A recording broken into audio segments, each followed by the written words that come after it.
fois vous étiez là, je vous ai félicité ici. J'ai dit, je remercie Dieu de ce qu'il m'a donné des fidèles. Quand il vient s'asseoir là, c'est pour la parole. Vrai ou faux? Imbécile que vous êtes. Ce jour-là, vous avez acclamé pour rien ou vous me mentez. Pourquoi vous mentez dans la maison de Dieu? Pourquoi faire ça? C'est de la sauvagerie. Vous êtes des cochons. Madame, quand ça ne te plaît pas, tu t'en vas à la maison. Hein, pas ici, là. Je m'en fous de quelqu'un. J'aime pas comme on me flatte. Je n'aime pas ça. Je n'aime pas le mensonge. Je n'aime pas ça. Donc, ça ne te plaît pas, tu te dégages. Voilà. La dernière fois, vous... Alors oui, je peux vous le confirmer qu'avec ça, moi, je préfère 1000 fois rester à la maison pour mon respect, ma dignité, ma tranquillité d'esprit et pour ne pas que je puisse être choquée dans la présence de Dieu et au fait que je puisse commencer à murmurer avec le nom de Dieu. Je ne pourrais pas supporter ça pour mon mental. Je ne pourrais pas. C'est-à-dire, je ne pars pas à l'église pour être encore plus traumatisée que je ne le suis déjà avec les réalités de la vie. C'est censé être un environnement où je me sens en sécurité et surtout apaisée psychiquement, psychologiquement, mentalement. Enfin, bref, m'énerve, Seigneur, m'énerve. Oh! Hello tout le monde, j'espère que vous allez bien. Moi, ça va. Bienvenue dans ce moment d'échange et de partage. Aujourd'hui, nous allons parler du pasteur ou du prophète Jean-Pierre Zongrana. Je pense que Zongrana, ou enfin bref, peu importe la manière dont vous prononcez ce monsieur. Non mais, franchement, vous serez choqués. À Kinshasa, on a Denis Lessi, on a pas mal de personnes. On a même Baraka Mogisho qui s'est fait arrêter finalement. On nous a dit qu'il était fou. Mais en Côte d'Ivoire, ils ont ce monsieur. Vous allez l'entendre, vous allez l'écouter et vous allez me dire si vous pensez vraiment que psychiquement il est stable. Au fait, je ne sais pas si les fidèles sont sous emprise de quoi que ce soit, sous une emprise démoniaco-satanique. Ils sont sous envoûtement pour ne pas voir que c'est déplacé le langage, l'attitude, mais tout de cet homme. C'est comme si vous étiez dans une case et dans un traumatisme, et vous êtes bloqué, vous n'arrivez pas à bouger. Mais c'est quoi ça? Non mais c'est quoi ça?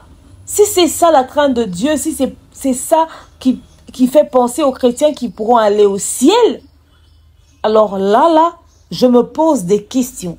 Je vous invite à vous installer confortablement et cette histoire va vous énerver, je dis. Ceux qui ne connaissent pas cet homme de Dieu, vous serez énervés par ce que vous allez voir tout à l'heure, ce que vous allez entendre tout à l'heure. Enfin bref, restez branchés, connectés. On se retrouve tout juste après ces 2 spots publicitaires. De nos jours, l'hygiène intime est une priorité. Voilà pourquoi Maliane vous propose des produits d'hygiène intime à base des plantes naturelles, testés et approuvés dans les plus grands laboratoires dans le monde. Maliane vous propose des thés de fertilité pour hommes et pour femmes, du thé pour bain à vapeur after accouchement pour soulager les maux de dos, gel intime pour hommes et pour femmes, produits pour les règles douloureuses, fibrome, endométriose, polykystie, myome, resserrement du muscle du vagin, trompe bouchée et j'en passe. Vous avez également des produits qui vous aident dans tout autre type de soucis gynécologiques que vous pouvez avoir. Ceinture abdominale, vous avez les protège-slip, les bandes hygiéniques et tous ces produits sont disponibles sur notre site www.maliane.com. Passez vos commandes à travers notre numéro affiché directement à partir de notre site et vous serez livré partout dans le monde. Maliane, pour une hygiène intime parfaite. Continue d'ambongo na facilité et combiner l'Isanoé grâce à TapTapSend. Et oui, ma communauté, vous êtes en Europe, au Canada, aux États-Unis et vous souhaiterez envoyer de l'argent vers la République démocratique du Congo ou le Congo-Brazzaville, c'est très simple. Téléchargez l'application TapTapSend, demandez le numéro de téléphone de la personne à qui vous voulez envoyer de l'argent et rassurez-vous que cette personne a Orange Money, M-Pesa, Airtel Money ou MTN Money. Prenez l'identité de la personne qui est enregistrée, notez-le correctement et surtout, mettez le numéro de compte associé à votre carte. Mettez par la suite le montant que vous souhaiterez transférer à cette personne. Retenez ceci, dans un système, il y a code promo. Ce qui est code promo demeure, DEMEURE. Tanguyo okosala envoi ya kotinda mbongo okofuta kaka Zéro frais de transfert. Les Corona Akoyamambongo en toute quiétude. À partir, il y a téléphone naïe et cette personne pourra se diriger dans n'importe quel shop au coin de son avenue sans avoir besoin d'un code. Juste aller et retirer rapide, fiable, sécurisé et très simple. Tout cela grâce à TapTapSend. Avec TapTapSend, pas de problème de connexion, pas de retard. Une fois au Tindi et commis, tu tapes et tu sends. Code promo demeure. Recommandez-le à tous vos proches. TapTapSend. Ah, l'équipe en tout quoi. Bienvenue dans l'univers de l'expert en fait de société, bienvenue dans l'univers du Congossa, bienvenue dans l'univers des analyses intelligentes mais surtout sans filtre, parce que ici nous disons les choses telles qu'elles sont. Bienvenue chez votre coach que je suis, demain Onyang Moussiata, le l'hymne national, la procureure des médias, la juge suprême des médias, la chef d'état-major des médias, la maréchale des analyses à Congosseuse aux 4K. Bienvenue dans ma zone de turbulence, bienvenue dans mon haut lieu, bienvenue à vous mes winners, la team des invincibles, le gouvernement mal à l'aise, le gouvernement Pandi Likolo, le gouvernement Lipois. Installez-vous confortablement, likez, commentez, partagez la famille. Comme vous le savez, c'est important d'utiliser le code promo demeure pour TapTapSend et surtout pour vos soucis d'hygiène intime, utilisez les produits de maman Maliane. Nous avons également les produits de Raïssa Mboma officiel. Elle vous propose, n'est-ce pas, les tests d'ovulation. Donc, ces tests d'ovulation vous permettent de savoir quand est-ce que vous allez ovuler exactement.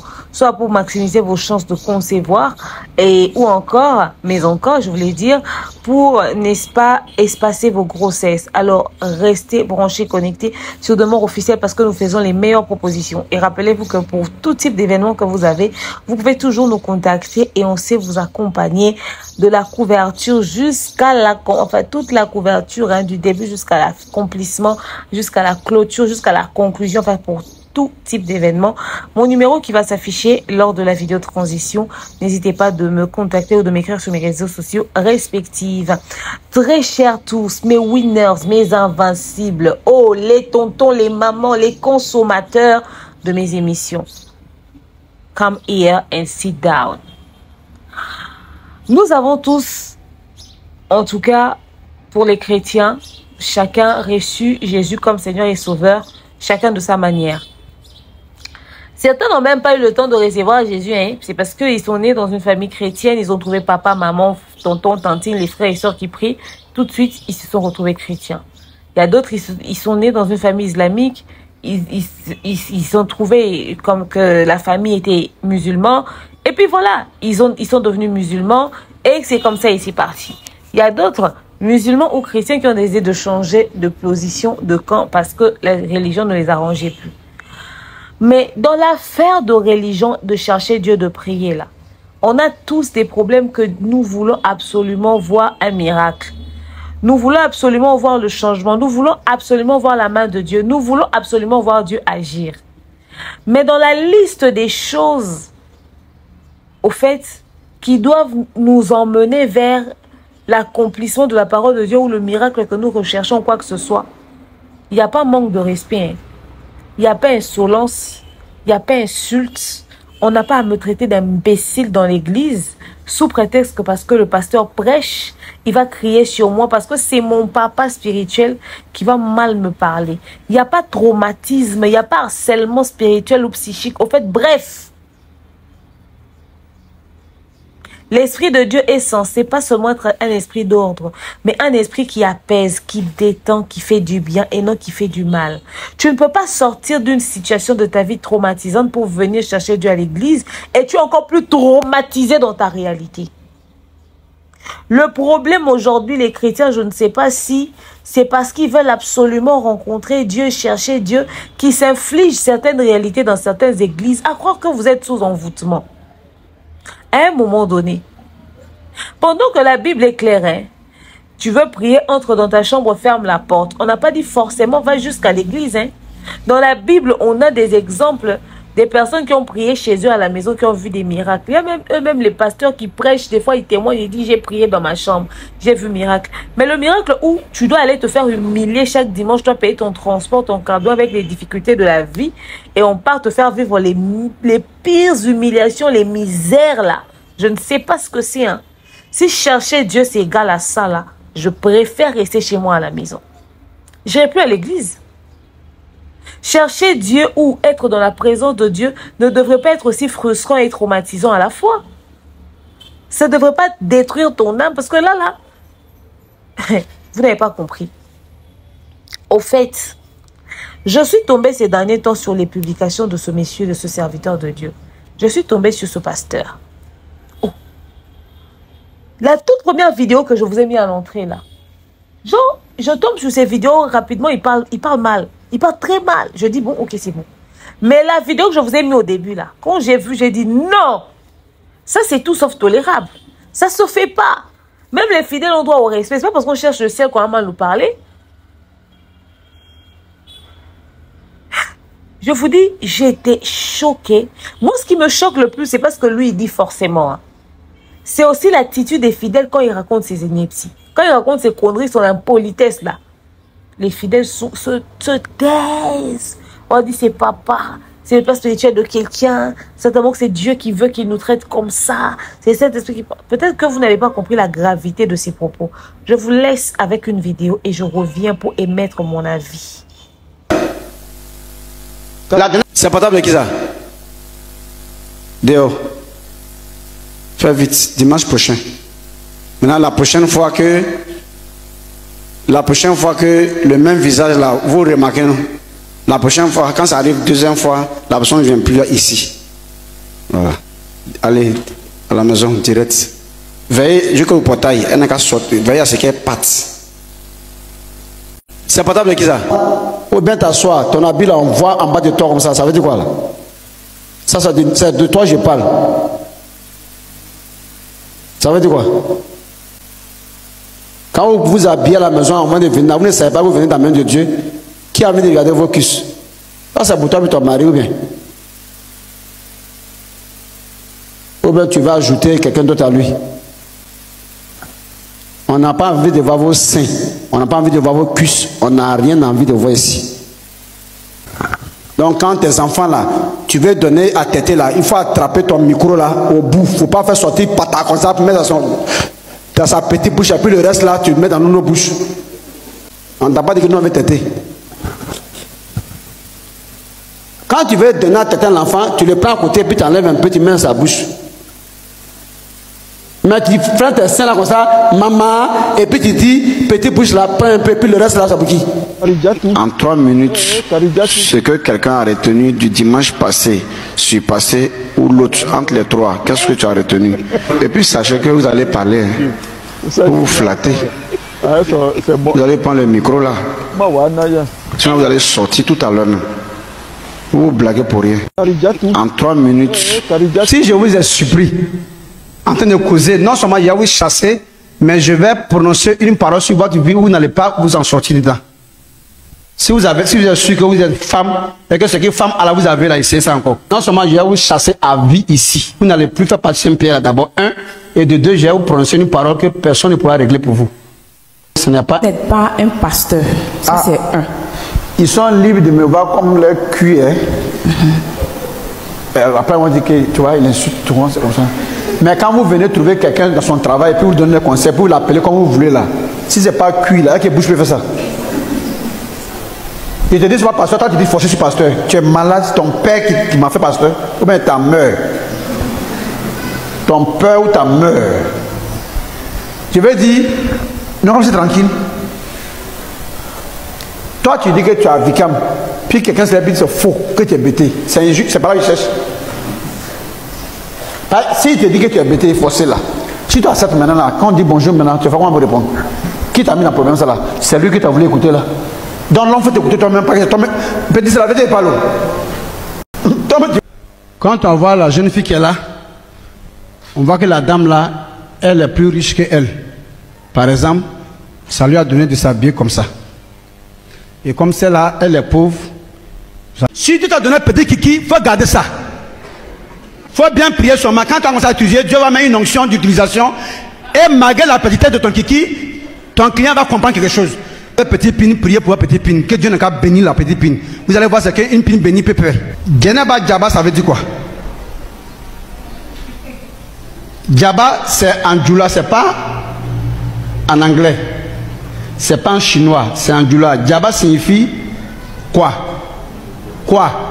Oignon. Oignon là, Dieu a fabriqué cuit, il a fabriqué pine, il a fabriqué con, il a fabriqué fesses, il a fabriqué testicules. Si Dieu même n'a pas honte de fabriquer boule de testicules, c'est moi qui pour dire son nom là. J'ai fait quoi de nouveau?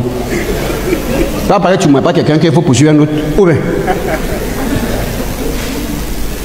toi, tu t'en vas attraper quelqu'un qui a payé arme. Si tu as un mari qui joue PMU, ma fille, c'est une proposition. Hein. Si tu ne veux pas divorcer, hein, si tu ne veux pas te séparer, moi je m'en fous de ça là. Hein. Si tu ne veux pas divorcer, quoi, ça dépend de toi. Hein, parce que normalement, c'est un coin, il faut quitter. Par exemple, un type qui joue PMU, vous deux, vous n'allez pas avoir cercueil, mais pour vous enterrer. C'est dans ta tête en haut, mettre comme ça. Pour aller. Ça a retenu quoi? C'est à cause de ça qu'il a chassé beaucoup de personnes là. À cause de la manière que tu parles là. Quoi? Quelqu'un qui vient d'arriver, il n'a pas encore fait un an ici, et il défend le. Mais il a vous chassé mal les jours qui viennent là. Vous allez voir dedans. Vous allez voir ce qu'il a fait. Vous allez voir ce qu'il a fait. Il a vous fait partie. Vous me connaissez bien, regardez. Et puis il n'y a pas pardon. Hein. Si tu me demandes pardon, il te maudit. Si tu es chassé là, c'est fini. Hein. Tu ne reviens plus, tu te demandes pardon, il te maudit. Tu me laisses tranquille. Va dans les églises où tu peux t'asseoir comme un canard. On parle et puis tu ne comprends pas là. Reste là-bas ton pasteur. Ici, on ne fait pas ça ici. Et là, comme il est en train de reprendre, vous allez voir ce qui vient dans les jours qui viennent là. Vous qui avez sommeil là, vous pouvez rentrer à la maison parce que ce n'est pas à cause de votre sommeil que nous, on va couper nos enseignements. Donc, vous pouvez aller dormir là, s'il vous plaît. Ne faites pas vos trucs là, ici là. Allez-y avec ça là. Si quelqu'un doit faire le sortir, vous comprenez? Ici là, ce n'est pas dans les églises où on réveille les gens. On ne te réveille pas. On t'accompagne. Vous laissez vos parents à la maison, qui sont censés vous bénir. Vous les maltraitez et vous partez donner l'argent à la mosquée à des vieux voyous qui n'ont pas respecté leurs parents quand ils n'ont pas eu de travail pour faire, ils sont en train de mendier aujourd'hui. Quand tu vois une personne qui est âgée comme ça, et puis il est dans la rue, il n'est pas paralysé, il n'est pas aveugle, et puis il est là, bisabilaï, bisabilaï, bisabilaï. C'est un petit têtu. Quand il était petit, il était très têtu et impoli et rebelle aux parents. Il ne respectait rien. Donc on le met dans le corps. Tu dors en famille et puis tu as copine. Et il y a même un voyou comme ça. Là. Mais c'est pas normal. Tu ne peux pas. Ha! Hey! Ma patience, mon cœur, mon respect, mon tempérament, ma personnalité. Ah! Jésus! Yeah. Oh le ciel, oh le ciel. Ah, le ciel! C'est-à-dire, ça là, c'est condition pour aller au ciel. C'est-à-dire, on t'humilie, on t'insulte, on te dénigre, on te parle de manière irrespectueusement déplacée, sous prétexte que c'est le langage céleste, c'est le langage spirituel, c'est colère sainte. Donc, c'est ça. Les autorités ne voient pas ça. Le monsieur, il est hyper zélé, surzélé dans sa bêtise, il est confortable, il se cache derrière la cascade de pasteur. Un frustré comme ça, le monsieur, il n'est pas heureux. Comment on peut être aussi frustré comme ça et puis on vient frustrer les autres? C'est comme si c'est un dépressif qui a fait la clique, il a créé la clique des personnes qui va traumatiser au fait. C'est comme ça que lui, ils se sont à l'aise, genre des personnes sur qui il va avoir emprise. Mais c'est pas normal, ces gens-là sont en insécurité, ces gens-là sont en danger. Logiquement, ils ne devraient pas rester dans cette église-là. Vous n'allez pas sortir des personnes guéries par le miracle de Dieu, mais vous allez sortir des personnes qui souffriront des maladies mentaux. Parce que là, c'est pas normal, hein, l'attitude. C'est pas normal. Au fait, la famille, pour la petite histoire, ce monsieur ici, là, il s'appelle prophète, pasteur Jean-Pierre Zougrana ou Zougrana. Enfin bref, Zougrana. Je préfère dire Zougrana. Ce monsieur, il prétend être serviteur de Dieu, pasteur, il prie et tout ça, il se la raconte. Le monsieur pense qu'il fait des miracles, qu'il opère, qu'il parle de la part de Dieu, etc., etc. Jean-Pierre Zougrana est un prophète controversé. Il se présente comme un messager de l'Alliance ou comme un prophète. Et affirme avoir reçu une mission divine pour conduire la Côte d'Ivoire vers une transformation spirituelle, au fait. Je ne sais pas si je vous l'ai dit au début, mais le monsieur est ivoirien. Il a donc notamment déclaré que la Côte d'Ivoire deviendra un royaume de Dieu et que Dieu l'a choisi, lui, pour accomplir cette mission. Il a également critiqué les leaders politiques ivoiriens, affirmant que seuls ceux qui sont véritablement envoyés par Dieu peuvent apporter une solution aux crises du pays. Ces déclarations souvent véhémentes et sans concession ont suscité des réactions partagées. Certains le considèrent comme un prophète authentique parce que les gens, quand ils voient quelqu'un parler avec une certaine énergie, un certain truc, eux, ils ne voient pas le côté malsain du discours. Eux, ils se disent, en tout cas, il est véridique. C'est-à-dire, quand eux-mêmes, tellement qu'eux-mêmes, ils n'ont pas la capacité de parler avec vivacité ou avec affaire, genre assurance et tout ça. Quand quelqu'un vient leur parler comme ça, ils ne savent pas différencier une personne qui parle parce qu'il a de l'assurance ou si cette personne parle mal. Beaucoup de personnes ont ce problème, ils n'arrivent pas à différencier.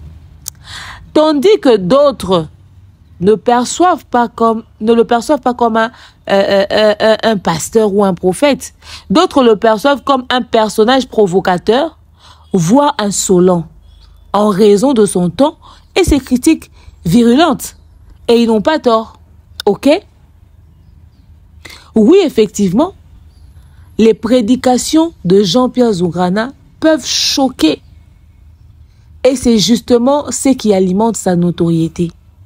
Parce que les gens sont choqués et ils vont s'abonner pour l'écouter être insolent sur les autres.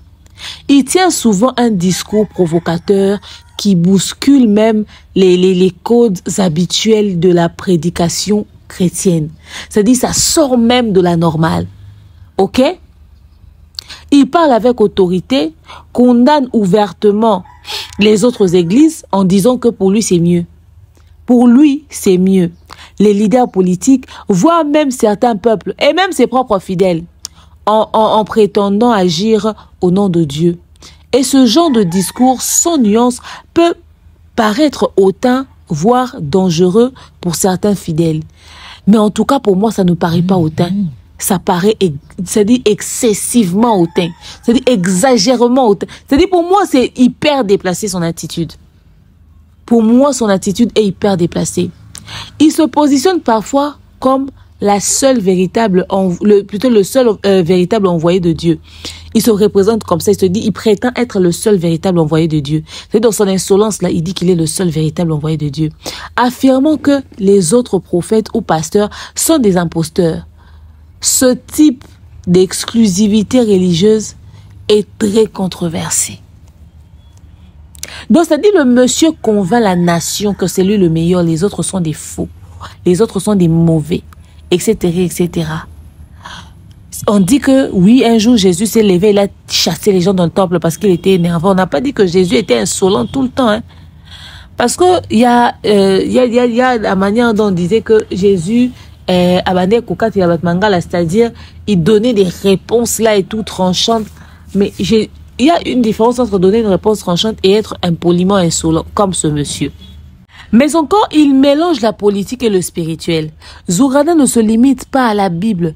Il s'attaque aussi aux autorités politiques, annonce des châtiments divins pour la nation et prophétise des bouleversements à l'échelle nationale. Certains y voient une instrumentalisation de la foi et des fins d'influence ou de pouvoir. C'est carrément de la manipulation de la population. Ok? Carrément, pour moi, c'est de la manipulation de la population.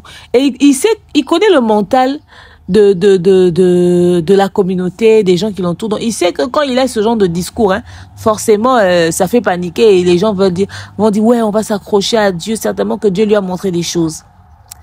Et même si certains le suivent et le considèrent comme un prophète, son style divise beaucoup, alors beaucoup. Dénonçant son manque d'humilité, son langage violent et l'absence de compassion, valeur pourtant, n'est-ce pas, essentielle dans les messages du Christ. C'est-à-dire, c'est important d'observer une attitude pieuse Tu ne peux pas dire que tu es chrétien, que tu sers Dieu, que tu es serviteur de Dieu, que tu es rempli du Saint-Esprit, que tu as les fruits du Saint-Esprit et que tu as ce genre de langage, tu as ce genre d'attitude. Ça n'a rien de spirituel. L'Esprit de Dieu ne traumatise pas, ne frustre pas, ne blesse pas, ne choque pas de manière négative. Il n'y a rien de Dieu dans ça. Il n'y a rien de Dieu dans sa procédure. Il n'y a rien de Dieu dans sa manière de faire. Il n'y a rien de chrétien. Il n'y a rien de spirituel. Il n'y a rien de... on ne sent pas la part de Dieu dans ce qu'il fait, au fait. Bref. On ne peut sentir que son arrogance, son ton déplacé, mais on ne sent pas la part de Dieu. Et c'est ce qui est triste. Malheureusement, nous pouvons voir clairement qu'il y a de ces pasteurs qui sont pas sérieux, qui sont faux, qui sont ci, qui sont ça. Mais les fidèles sont tellement... Je ne sais pas. Vous savez, Dieu, vous pouvez le chercher aussi à domicile. Si l'église n'est pas confortable. Je ne sais pas si les fidèles se mettent sous emprise de quoi. J'ai l'impression que certains fidèles vont à l'église pour se faire envoûter au lieu de se faire délivrer. Parce que tu ne peux pas t'asseoir, avoir tout ton esprit en place, être conscient, être stable, tu es instruit, tu es éduqué. Et puis tu vas à l'église et tu subis ce genre de choses et tu es normal. Et j'ai l'impression même qu'ils ont peur, même de tousser, même de dire, et tels qu'ils sont là, ils te diront, les fidèles de ce genre d'église, hein, ils te diront, non, non, non, quand même, c'est un homme de Dieu, c'est quelqu'un de bien, ne suivez pas, notre papa exigeant, ne suivez. Ils vont même venir défendre ce mauvais comportement en faisant passer ça pour quelque chose de normal, tellement qu'ils sont sous emprise. Et quand je vois ça, je me demande, est-ce qu'il y a la part de Dieu ou il y a un côté spirituel? Parce que certains pasteurs ont touché fétiche. Hein. Ces produits, ces médicaments de domination qu'ils ont sur leurs fidèles. Pour que tout ce que je dirais, que mes fidèles puissent écouter, qu'ils puissent faire des dons, qu'ils puissent faire ceci, et que je puisse avoir fétiche pour bien manipuler mes fidèles. C'est-à-dire que tout ce que je leur demanderai de faire, qu'ils puissent le faire, qu'ils puissent le respecter. Moi, je vois plus un impact spirituel que physique dans cette histoire. Je ne trouve pas ça normal. Et dernièrement, les politiciens sont trop dans le pick and avec les pasteurs sont trop dans le pick and avec les politiciens, etc., etc. Ils viennent dénoncer en disant des choses et tout. Sur les situations des pays. C'est pas qu'en Côte d'Ivoire, c'est maintenant partout. Certains le disent pour que les autorités du pays puissent avoir, je sais pas moi, peur d'eux, pour les chercher et tout, pour venir faire des consultations et eux, ils vont bénéficier des offrandes, ou ils le disent vraiment parce qu'ils ont le souci du pays. Parce que moi, je pense qu'à un moment donné, faites des révélations pour nous dire quand est-ce que la paix arrivera dans nos pays africains, quand est-ce que la tranquillité viendra, et tout. Investir dans quoi pour réduire le taux de chômage, pas venir nous frustrer avec des mises en garde. Dieu m'a montré, hein, ce pays va subir des crises, hein. Il y aura des chutes, hein. Il y aura des ceci, hein. Il y aura des cela, c'est-à-dire toujours des propos menaçants, des propos agaçants, des propos dérangeants, que ça. Ça ne va que dans ce sens-là, ça ne va que dans ce registre-là. Ce n'est pas normal. Ce n'est pas normal. Ce n'est pas normal. Mais alors franchement, quand j'ai vu les vidéos de ce monsieur, je voulais le partager avec vous et dire à un chrétien, dire à une personne, chercher Dieu n'est pas synonyme de tout accepter. Certains hommes de Dieu sont plus dangereux même que les combats que tu as dans ta famille. Mieux vaut 1000 fois vivre dans les combats de ta famille que d'aller te laisser entre les bras d'un serviteur de Dieu qui va te détruire et même plus encore. Voilà pourquoi vous entendez des histoires que le pasteur a dit à la femme a détruit son mariage. Le prophète a parlé à la femme a chassé ses enfants, il a mis les enfants dehors. Ça a divisé des familles. Les gens sont morts dans ces histoires. Vous imaginez qu'il y a de ces églises qui prennent des personnes qui sont gravement malades, au lieu de les emmener à l'hôpital, ils disent c'est miracle qu'ils doivent faire sur eux, c'est délivrance. Et il y a des personnes qui meurent dans les églises. Tellement qu'ils ont foi aux hommes de Dieu, plus qu'à Dieu même lui-même. Même Dieu lui-même, il est étonné de constater que ces gens-là ont réussi à avoir sa place. Et les hommes de Dieu ont un niveau de manipulation. Pour que tu saches que tu te fais manipuler là, c'est pas facile. Tu peux pas être comme ça et puis tu sais que tu es en train de te faire manipuler. Toi, tu vas tout normaliser jusqu'à ce que tes yeux s'ouvrent, que les écailles de tes yeux tombent. C'est pas parce que tu as prié à la maison que tu n'es pas enfant de Dieu. Hein. C'est faux. C'est faux. On part à l'église pour la communion fraternelle, pour se faire enseigner. Mais si ça devient traumatisant, si ça devient un environnement frustrant, choquant, mieux vaut prier à la maison. Il y a des prières en ligne, il y a des ceci, il y a des cela. Au lieu d'aller là-bas, on va te manquer littéralement de respect. Peut-être par quelqu'un qui, en termes de niveau d'études, il n'a pas ton niveau d'études, il n'a pas le niveau de réflexion. Au fait, il est bas en tout. Mais il vous manipule avec sa prédication. Parce qu'il y a de ces pasteurs qui n'ont pas grand niveau d'études, mais le Saint-Esprit leur a donné tellement de sagesse et d'intelligence que quand tu pars, tu apprends de lui. Mais il y a de ces hommes de Dieu qui te détruisent plus que même que comme tu étais avant, quand tu es arrivé là-bas. On connaît tous des personnes qui vont dans des églises, au monde que la personne est détruite. Toi, tu peux voir la destruction de la personne, mais elle-même, elle est confortable. Tu te dis, mais finalement, toi, tu es confortable, tu peux continuer à prier là-bas. Tu es confortable dans ce genre de choses.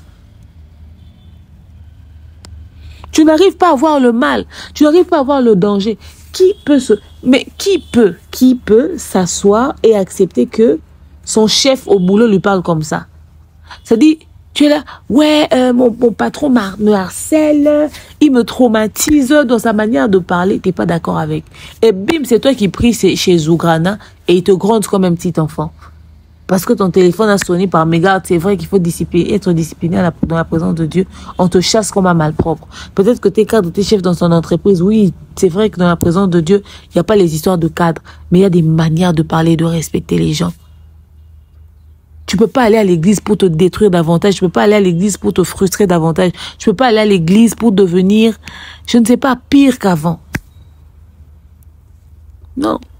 L'église est censée être un environnement qui te guérit, qui te console, qui apporte la paix que tu as manqué au-delà de tout. Mais quand l'église devient la raison de ton stress, maman, mieux vaut rester à la maison.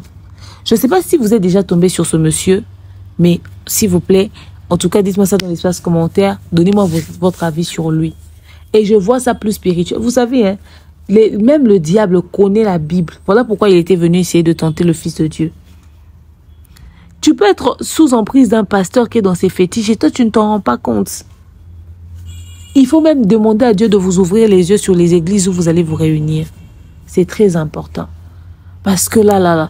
Et c'est ce genre de personne qui, lui, il fait mal, hein, mais il vous fait croire que c'est tous les autres qui font mal et c'est lui qui est meilleur. Et qu'il est incompris. Ça aime se victimiser, la famille. Et c'est terrible. Alors, vous dites-moi ce que vous pensez de ce genre de serviteur de Dieu. Parce que vous savez que chez nous, on avait Barak Amoguichou. Ah! Quand Barak Amoguichou a fait ses délires ici sur les réseaux sociaux, on l'interpelle par la justice. Et ses équipes vont dire là-bas qu'il a un problème psychique. Il a un problème de la tête, il a un problème des nerfs et tout ça. Ils vont le guérir. Mais vous savez que votre pasteur a un problème avec sa tête et vous le laissez prêcher, induire le peuple de Dieu en erreur.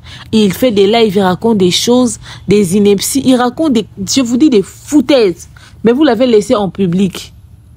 Et si la justice ivoirienne décide de mettre main sur lui, les gens diront que c'est parce qu'il a dit des vérités troublantes sur la politique qu'on vient l'arrêter. Le monsieur, il fait déjà un trouble à l'ordre public, il trouble la population, il trouble les hommes de Dieu. Il mérite une interpellation et une incarcération. Parce que si servir Dieu, c'est rendre les gens malades et les traumatiser autant, mieux vaut ne pas le faire.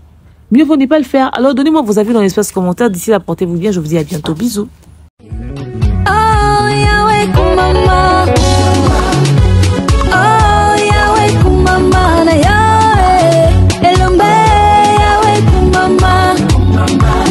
Libangana